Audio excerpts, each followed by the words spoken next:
the MacKinnon family, we want to welcome you and thank you for coming to celebrate the life of Bob MacKinnon Sr., our father. We're going to have a little program here, and if anyone doesn't have a copy of it, we'll get it to you, but I'm going to start off talking about his early life. And then my sister Jean's going to read a poem, and then Ann's going to talk about his middle life. So, Bob MacKinnon was born August 26, 1929, to Michael and Anna MacKinnon in Boston, Massachusetts, where he was raised with his siblings, John, Ed, Neil, Mary, Tommy, and Peter. They were fortunate that through the Depression their father was employed, although with all families, times were tough. The hub of their family was 13 Hamilton Street. This recent picture of my father is of him standing in front of his childhood home.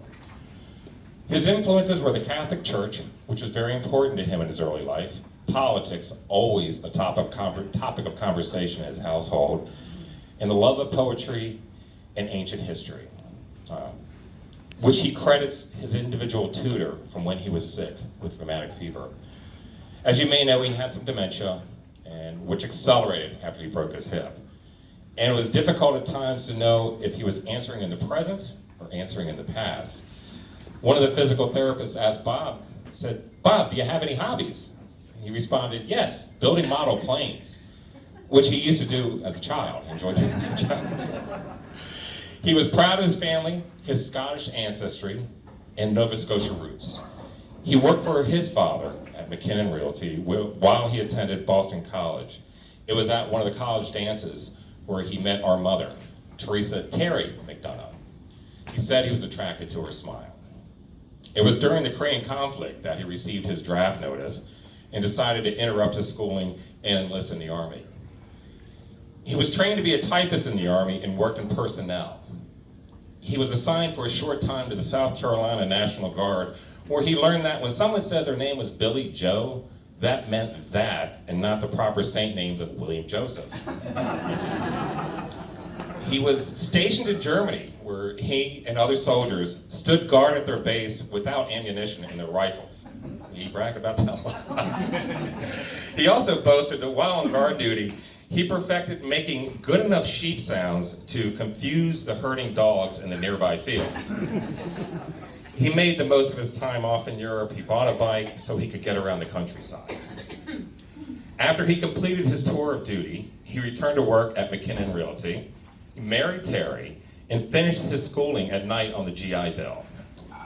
After graduation, he worked several years as a civilian for the Strategic Air Command, 8th Air Force, until his base in Springfield, Massachusetts was scheduled to close, leaving him without a job.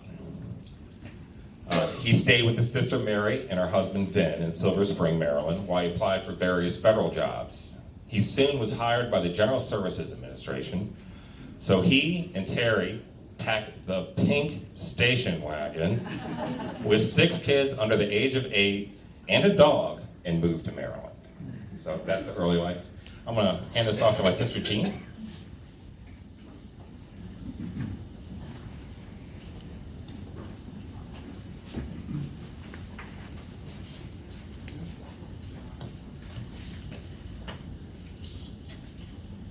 He did love poetry, and I'm forever grateful for introducing me to Robert Frost. This is The Road Not Taken. 2 roads diverged in a yellow wood, and sorry I could not travel both. And be one traveler, long I stood, and looked down one as far as I could, to where it bent in the undergrowth.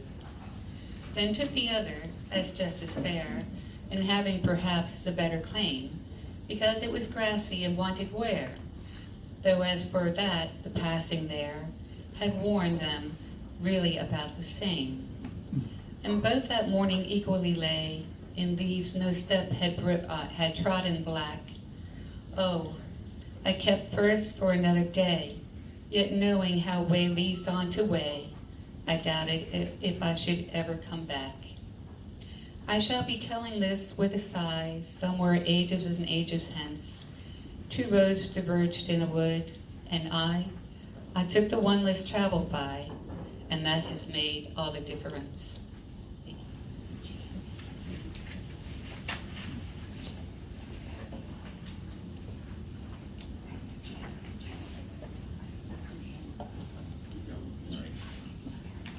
What did you need? All right, my sister Anna's going to come up. She's going to tell you about the middle of my dad's life.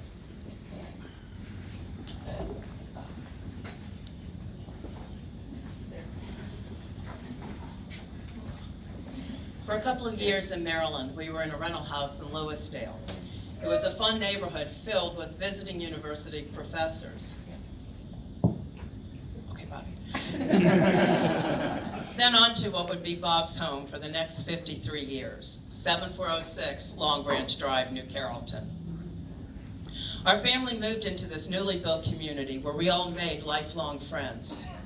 Bob and Terry joined their neighbors, the Janikes, Bonnies, Callaways, Herrigs, Mills, Turnbulls, and Burks, for dinners out, dances, and home parties. Our house was often filled with out-of-town relatives wanting to see DC and getting the grand tour by Uncle Bob. Some of them are here. Our years were filled with nightly dinners where we were expected to answer what we learned in school that day. And it was always safe to say French, because he knew nothing about it and he had no follow-up questions. There was always room at the table for another person to join us, one of our friends, who would also be grilled on their schoolwork. Our childhood was filled with trips to Boston, cookouts, library visits, barbecue celebrations with the Hannons, and New Carrollton events, parades, the 4th of July, and the Corn Bowl. Bob was an active member in the New Carrollton Men's Club and a longtime chairman of the city's Ethics Commission. He took the bus, then later the metro to work. We, with our dog Muffin and cat Miz, would wait for him at the bus stop and walk with him home. Our father, although he often read aloud the poem Men of Achieving, never bought into the belief that life was better in the past. He saw the need for the unrest of the 60s and the hope for the social changes of the 70s, and welcomed in a new millennium. He lived a life of conviction for equality for all that was humbly on display for us when we were young. If he had had 5 sons instead of daughters, he would have been just as strong a supporter of women's lib. He was a wonderful person, not without faults though.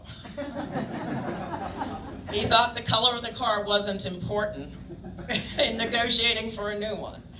And he went from owning pink station wagons through the years to a Barney purplish sedan. And he'd have been the first to tell you that he wasn't too handy around the house. And for some reason, thought it was a good idea once to saw off the kitchen sink faucet. When the plumber came to fix the problem and asked, "What asshole did this?" My dad just kind of meekly raised his hand.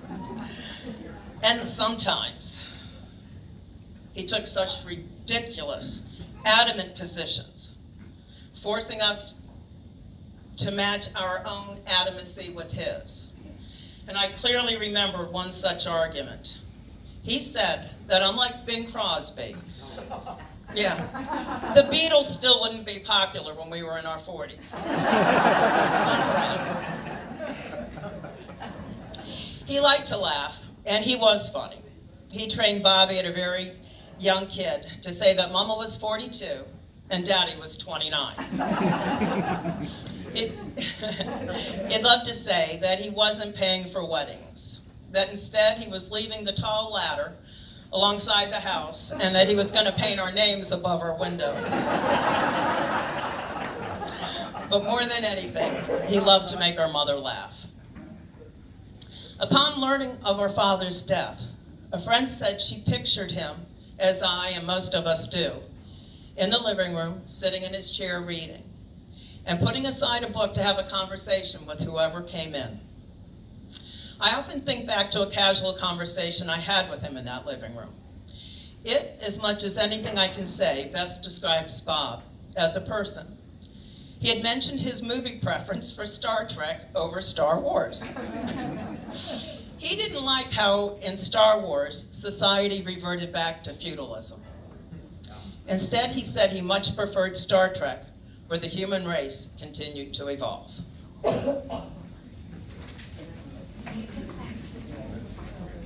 I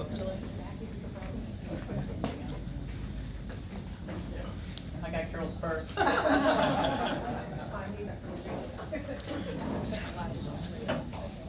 Mary Ellen. Mary. I'm Mary Ellen. I'm his oldest daughter. And I'm going to read a poem by Horace from On Serenity. George says that like this because he had 6 kids. Happy the man, and happy he alone, he who can call today his own. He who, secure within, can say, tomorrow do thy worst, for thy have lived today. Be fair or foul, or rain or shine, the joy I have possessed, in spite of fate, are mine. Not heaven itself upon the past has power, but what has been, and I've had my hour.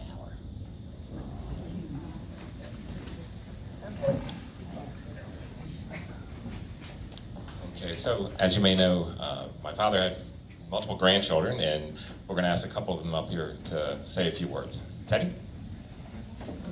And Jesse?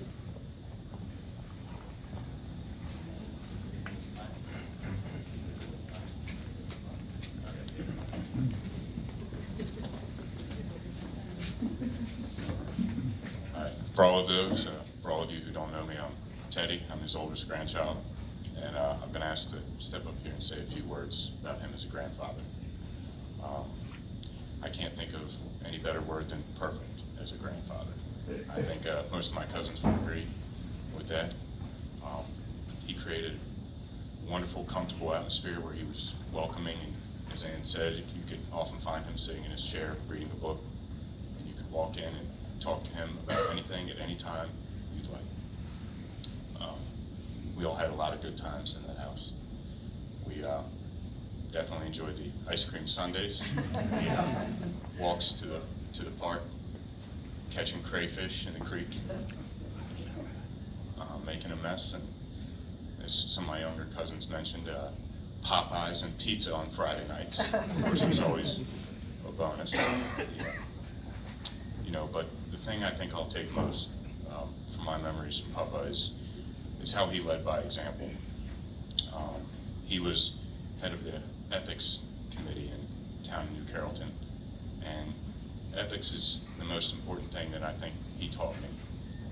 How to treat people with the golden rule, how you would want to be treated. Even the stray cats in his neighborhood got treated with the utmost dignity and care. His volunteerism, whether it be in politics or in his neighborhood or bettering his community, gave us great inspiration and prepared me for life as an adult. I think Jesse would like to get up and say a few words. I was going to address that. I'm Jesse. I'm the second grandchild, and being the millennial that I am, I'm reading mine off my phone. And I think that too. I'm also the one with the cute little baby. You guys are more than welcome to say hi. Hand sanitizer first, all right? It was crazy. Okay. So like I was saying, I'm Jesse Selke, and a lot of the same words you've heard over and over again because they're true. Papa was an example of what it was to be a good husband, father, and grandfather. He made sure that he took Nana out on a date every Friday night with the Turnbulls and other couples. He, nor his family, would go to any establishment that was segregated. He understood the fight for equality and progress. And like a true leader, he led by example. He was the person that you could look to for advice. The advice could be due to a problem or a solution you needed guidance for. You could have just messed up and needed someone to make you feel better and tell you what you did wrong at the same time.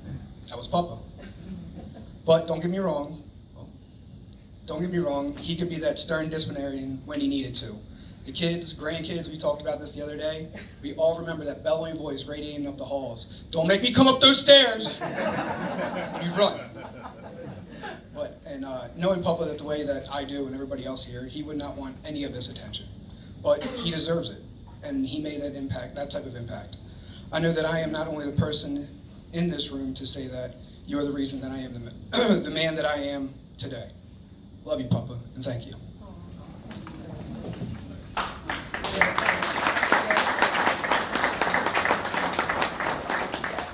don't need any introduction. You don't need any introduction. Girl. You don't need a mic. I don't need the mic. What is that about? Okay, is it on? Okay.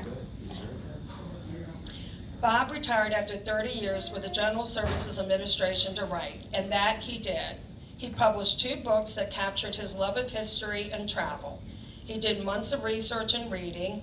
Then he and Terry took trips that filled the pages of U.S. Route 2 and Canada 2, and then other New England outcroppings. Excuse me. He had articles printed in the Boston Globe, the Baltimore Sun, and the Chesapeake Bay Magazine. He was papa to the grandkids and to the friends of the grandkids. He never hesitated to let the kids spend the night so their parents could go out. Not one for much pomp and circumstance. He was furious when he found out that a limo was coming to fetch him and Terry to take them to their 50th wedding anniversary celebration. When the car pulled up in the driveway and the grandkids were already inside yelling and screaming for them to join them, he laughingly entered the car. It was a wonderful night. They were so happy, and our mother looked beautiful. Sadly, it was the last milestone anniversary he and Terry would celebrate of their marriage.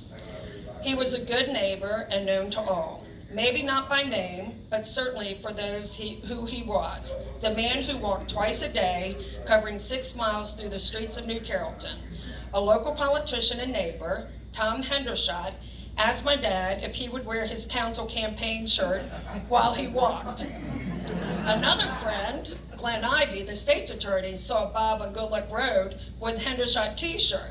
So Glenn dropped off one of his t-shirts, which our dad happily put into rotation for his outings. In addition to watching the grandkids, he took in grand pets. It was on one of these occasions when he was walking his granddog, Libby, at the nearby park that he met his widowed neighbor, the pretty Ginny Bourne.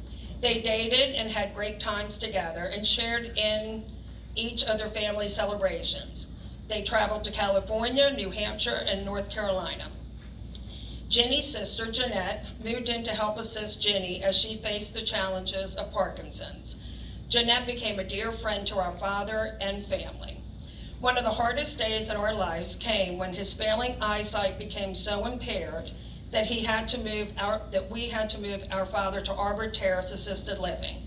It was a very nice place where he had a 1-bedroom apartment with a living room for us to come, sit, and visit. Usually we would discuss the news and then go out to lunch. Jean and Jeanette worked their magic so that Bob and Ginny could continue the relationship and spend time together. In August, we celebrated, and many of you joined in, our father's 90th birthday. Ginny's condition was worsening, and she wasn't able to join the party. But she, Jeanette, and their friend and aide, Rosa, arranged a celebration at their house. It was shortly after this Ginny passed away. In early January, he fell and all came tumbling down. After that, his spirit left his body, but his gentle manner stayed in evidence over the next several weeks. Sadly, all efforts tried failed to put him back together again. But that's not where his story ends, because we know he's complete in our memories and together in all our hearts.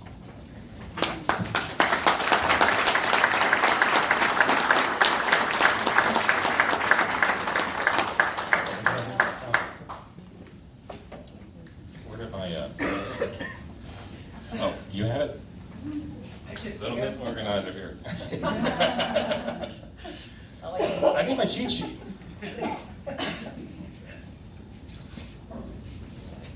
There we go, I found it. Okay, so my father, Bob, as he got older, was not a person of faith. Though he studied and loved to discuss religions and had great hope for the new pope. At this time, in his memory, we'd like to take a moment of silence.